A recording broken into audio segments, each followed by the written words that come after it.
అందుకే కీర్తనకారుడు ఒక మాట చెప్తున్నాడు. 51 కీర్తనలో 6వ వచనం ఒకసారి చదువుదాం. 51:6 కీర్తన గ్రంథము 51:6. నీవు అంతరంగములో సత్యమును కోరుచున్నావు, ఆంతర్యమున నాకు జ్ఞానము తెలియచేయుము. ఏం కోరుకుంటున్నాడు ఇక్కడ? దావీదు అంటున్నాడు, ప్రభువా నీవేం చేస్తావు? అంతరంగంలో ఏం కోరుకున్నావు? సత్యాన్ని కోరుకుంటున్నావు. సత్యం అంటే ఏంటిదండి? వాస్తవం ఉన్నట్టుగా దేవుని ఎదుట ఏం చేయాలి? మనకు జీవితాన్ని అప్పగించుకోవాలి. ప్రభు ప్రేమించి దాపరిక పనికిరా దేవుని దగ్గర తిరిగి ఆయన పాసనికి రావడానికి దేవుని వాక్యం చాలా సార్లు దేవుని దగ్గర గొప్ప అనేక విషయాలు దాచిపెడుతూ వందనాలు స్తోత్రాలు చెల్లిస్తున్నా. ఇక్కడ కీర్తనకారుడు మనం అంతరంగంలో సత్యాన్ని కోరుచున్నావు వస్తున్నాం. ఈ సందర్భంగా ఎరుగును. అందుకని చూడండి ఇక్కడ ఆయన చూడండి ఇక్కడ మనం చక్కగా చదివినట్లయితే ప్రియమైన బిల్లారా, ఇందులో 4వ వచనం, నీకు కేవలము నీకే విరోధముగా నేను పాపము చేసి ఉన్నాను, నీ దృష్టి ఎదుట నేను చెడుతనము చేసి ఉన్నాను, కావున ఆజ్ఞ ఇచ్చినప్పుడు నీవు నీతిమంతుడుగా అగుపడదువు, తీర్పు తీర్చినప్పుడు నిర్మలుగా అగుపడదువు. దావీదు తాను చేసిన పాపాన్ని దేవుని ఎదుట దాచుకొని చెప్పేసుకుంటున్నాడండి. సాకులు చెప్పట్లే. అర్థమైందండి?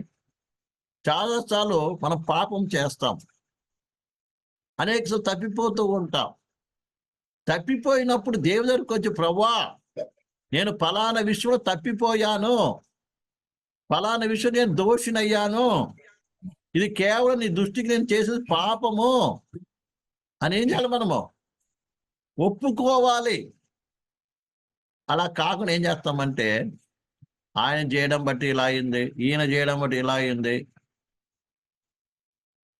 లేకుంటే దాన్ని బట్టి ఇట్లా అయిపోయాను అని రకరకాల సాకులు చెప్తాం. నేను ఇతరుల మీద నిందలు మోపుతామండి. ప్రియమైన నిందలు మోపుతాం. ఏ రీతికి అయితే క్షమించారు, ఆదాము అవ్వ మీద మోపాడు, అవ్వేమో సర్పం మీద మోపింది. కానీ దావీదు ఏం చేశాడు వ్యవస్థ? ప్రభువా నేను కేవలం నీకు విరోధంగా పాపం చేశాను. ఇంకేమన్నాడు? నీ దృష్టికి నేనేం చెడుతనము చేశాను. ఈ కీర్తన దావీదు బెర్షెబాతో పాపం చేసిన తర్వాత దేవుని దగ్గర పశ్చాత్తాపముతో చేసినటువంటి యొక్క ప్రార్థన రాసిన కీర్తన అండి. కేవలం దేవుని అయితే కాకుండా నేను చేసిన పాపము ప్రజలందరూ తెలుసుకోవాలని కీర్తన రాసేసాడు అండి. మనమైతే ఏం చెప్తాం? అమ్మో నేను చేసిన తప్పు ఎవరికి తెలియకూడదు. ఎవరైనా చెప్పారనుకోండి, చాలా బాధ వేస్తుందండి మనకి. పాపం అయితే చేస్తాం, చాలాసార్లు తప్పు చేస్తాం. ఆ తప్పు ఫలానా వ్యక్తి తప్పు చేశాడు అని ఎవరు చెప్పకూడదు. చెప్తే బాధ వచ్చేస్తుంది, చాలా మంది కోపం వచ్చేస్తుంది, అవమానంగా ఫీల్ అయిపోతారు. ఇలాంటి వారికి క్షమాపణ దొరకదండి. తప్పు చేసినప్పుడు ఏం కావాలి? యథార్థంగా ఒప్పుకోవాలి. దాని గురించి ఎవరైనా మాట్లాడని, దాని గురించి అవును నేను తప్పు చేశాను కాబట్టి అందరూ అంటున్నారు అనుకోవాలి. తప్పు చేస్తాం కానీ దాని గురించి ఎవరు మాట్లాడకూడదు అని మనం అనుకుంటూ ఉంటాం. పలానా సహోదరుడు తప్పు చేశాడని ఒక 10 మంది ముందు చెప్పామనుకోండి, చాలా ఫీల్ అయిపోయి చివరికి వాళ్ళు అవమానం అయిపోయి ఏం చేస్తారు? ఆల్రెడీ వీళ్ళు చేసిన పాపం అందరికీ తెలిసిపోయింది, బహిరంగ సత్యము. అయినా కూడా ఎవరు కూడా వాళ్ళ గురించి ఏం చేయకూడదు? ఫలానా వ్యక్తి తప్పు చేసిన చెప్పకూడదని చాలా మంది ఫీల్ అయిపోతుంటారు. ఇలాంటి వారికి క్షమాపణ ఉండదండి. ఇక్కడ వాక్యం ఏం చెప్తుంది తెలుసా? అందుకే బైబిల్ చెప్తుంది, తన అతిక్రమములు దాచిపెట్టువాడు వరదిల్లడు, దాన్ని ఒప్పుకొని విడిచిపెట్టాలి. దేవుని ఎదుట చేసిన పాపాన్ని దేవుని ఒప్పుకోవాలండి. అదే మనుషులు ఎదుట చేసిన పాపము, సంఘం ఎదుట చేసిన పాపము ఏం చేయాలి? అందరి ముందు ఒప్పుకోవాలి, మనుషుల ముందు ఒప్పుకోవాలి, సంఘం ముందు ఒప్పుకోవాలి. దాన్ని సిగ్గుపడకూడదు. ఇక్కడ నువ్వు దాచిపెడితే ఇక్కడ సిగ్గుపడితేనే పరలోకం వెళ్తే సిగ్గుపడవలసి వస్తుంది. ప్రియమైన బిడ్డలారా, ఈ విషయాన్ని బాగా అర్థం చేసుకోవాలి. ఎందుకు చెప్తున్నాడు? దావీదు సత్యం అంటే ఏంటిది? దాపురంగం లేకుండా తాను చేసిన పాపాన్ని దేవునిటే కాకుండా మనుషులందరూ ఎదుట ఒప్పుకోవడమే కాకుండా చివరి కీర్తన కూడా రాసి పెట్టేశాడు.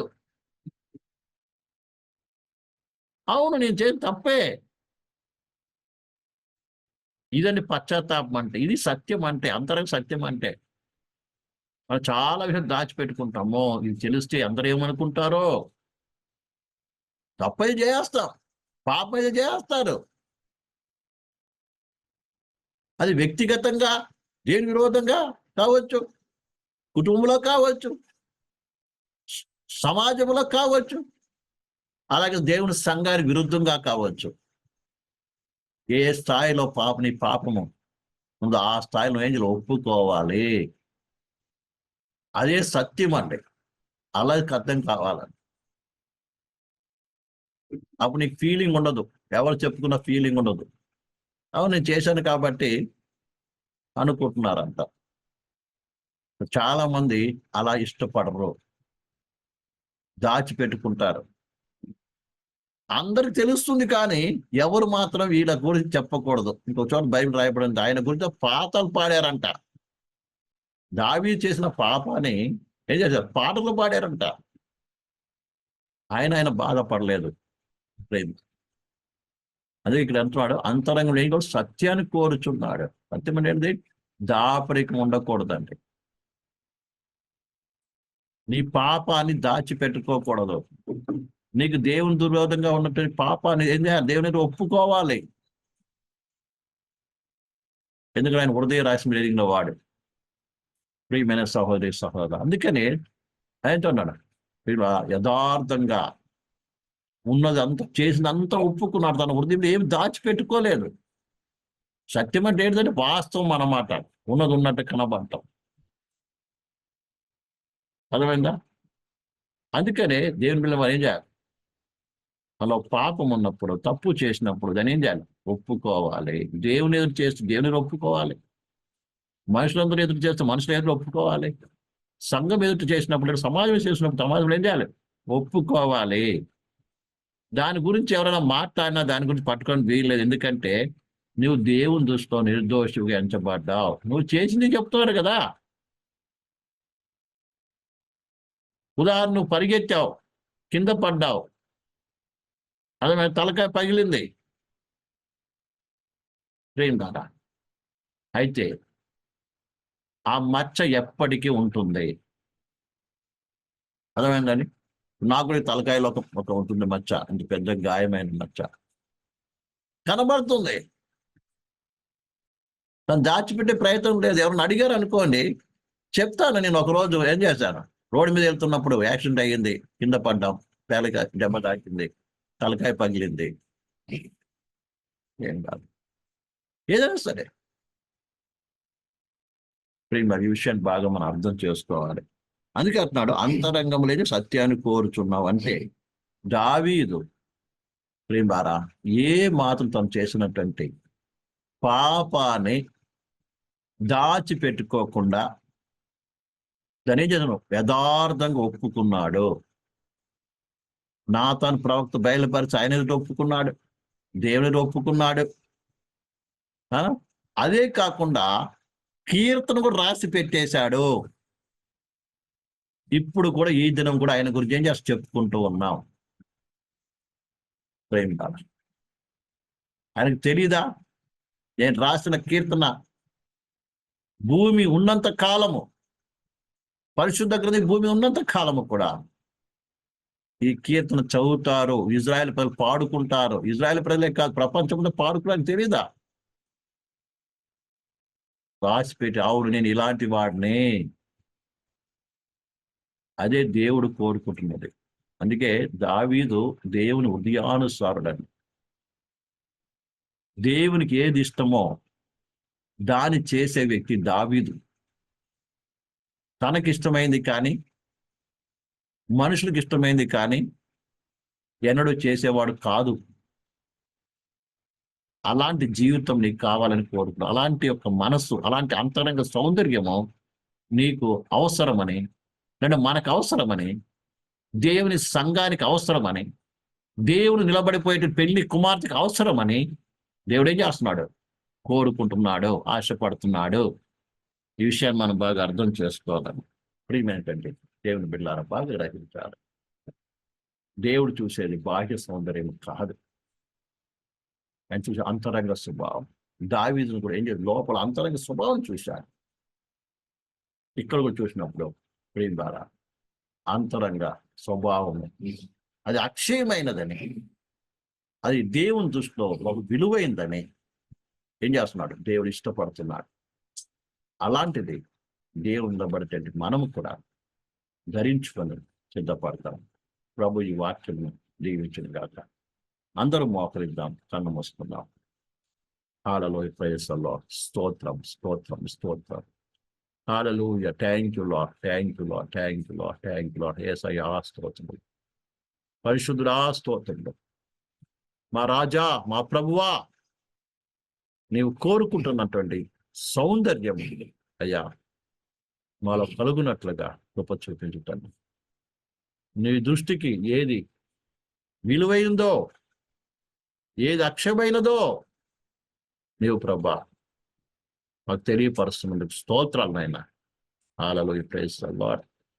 అంతరంగ సత్యాన్ని కోరుచున్న వాడవు తండ్రి. మా జీవితాలు కూడా సత్యముగా ఉండటకు సహాయించు. యథార్థమైన జీవితము, దాపరికమైన జీవితము కలిగిన వారు ఉంటే కృప చూపించండి అయ్యా. నీ ఎదుట మేము ఏది దాచిపెట్టుకోకుండా మా బలహీనతలన్నీ నీ ఎదుట ఒప్పుకొని శుద్ధి చేసుకోవడానికి కృప దయచేయండి అయ్యా.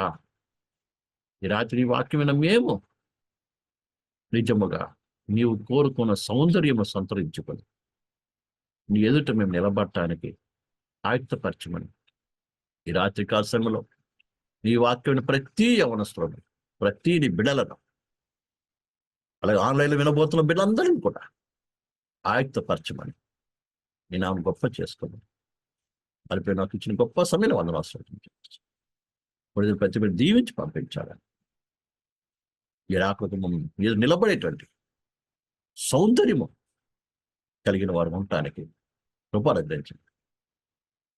నీ అసలుగా మనం అప్పగిస్తాం, నేను నడిపించాలని యేసునామములో అయిపోతున్నాం తండ్రి. ఆమేన్. మన తండ్రి అయిన దేవుని ప్రేమయు, కుమారుడైన యేసుక్రీస్తు కృపయు, పరిశుద్ధాత్మక అన్యోన్య సహవాసం ఆయన ఎదుట నిలబడటానికి యోగ్యులుగా సిద్ధపాటు చేసి ఆయన రాకడ కొరకు సిద్ధపాటు చేయండి కాక. ఆమేన్. అందరికి కూడా యేసుక్రీస్తునామములో వందనాలు. Praise the lord.